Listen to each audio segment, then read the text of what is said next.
اللہ کا حق بندے پر یہ ہے جو بندہ اللہ کا ہو کر رہے، اس کے حق میں دوسرے کو شریک نہ کرے، اس کے علاوہ کسی پر بھروسہ نہ کرے، اس کے علاوہ کسی کے سامنے سجدہ نہ کرے، اس کے علاوہ کسی کے نام پر نظر و نیاز نہ کرے، اس کے علاوہ کسی سے امید نہ رکھے، تمام امیدوں کا مرکز اللہ کو، تو اللہ اس کو نہ دنیا میں عذاب دے گا نہ آخرت میں عذاب دے گا۔ کیا اللہ نے مدد نہیں کی؟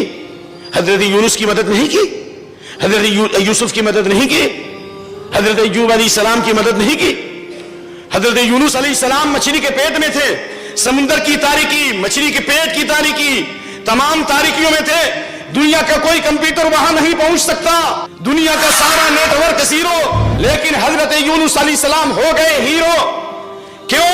اس لیے کہ انہوں نے اپنے رب کو پکارا تھا، کسی پیر اور فقیر کو نہیں پکارا، کہا لا الہ الا انت سبحانک انی کنت من الظالمین۔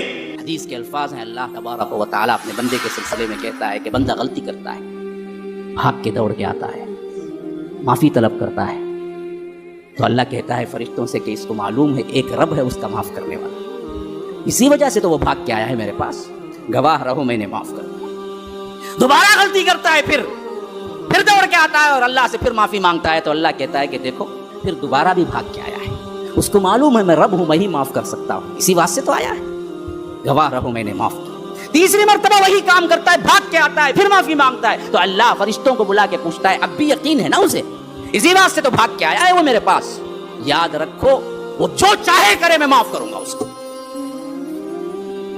توبہ کرنے میں اللہ تبارک و تعالیٰ کے ہاں بڑی عزتیں ہیں، بڑی رفعتیں ہیں، بڑی بلندیاں ہیں، معافیاں طلب کرتے رہو، اللہ سے معافیاں مانگتے۔ اے میرے صحابہ، کیا میں تمہیں وہ چیز نہ بتا دوں جو نماز سے بھی افضل ہے، جو روزے سے بھی افضل ہے، جو صدقہ سے بھی افضل ہے؟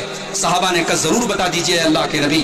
آپ نے فرمایا اصلاح ذات البین، آپس میں ایک دوسرے کو ملا دو، آپس میں ایک دوسرے کو ملانا، صلح کرا دینا، یہ نماز اور روزہ اور صدقہ خیرات سے بہتر یہ چیز ہے۔ وَفَسَادُ ذَاتِ الْبَيْنِ هِيَ الْحَالِقَةُ، اور لوگوں کے درمیان فساد پیدا کرنا اور بگاڑنا اور لوگوں میں دشمنی پیدا کرنا، یہ ایک ایسی چیز ہے جو نیکیوں کو ختم کر دیتی ہے، مٹا دیتی ہے۔ میرے بھائی، ہماری نیکیاں برباد ہو جائیں گی، ہمارے حج اور عمرے برباد ہو جائیں گے، ہماری نمازیں برباد ہو جائیں گی اگر ہم نے لوگوں میں نفرت کی کھائی پیدا کرنے کی کوشش کی۔ آئیے اللہ سے دعا کریں رب العالمین اس ملت میں اتحاد پیدا فرما دے۔ میں ملت کو اتحاد کی ضرورت ہے، یہ صرف ایک گاؤں کے لیول پر نہیں، پورے ملک اور پوری دنیا کے لیول پر اس قسم کی کوشش ہونی چاہیے، اور اللہ تعالیٰ سب کو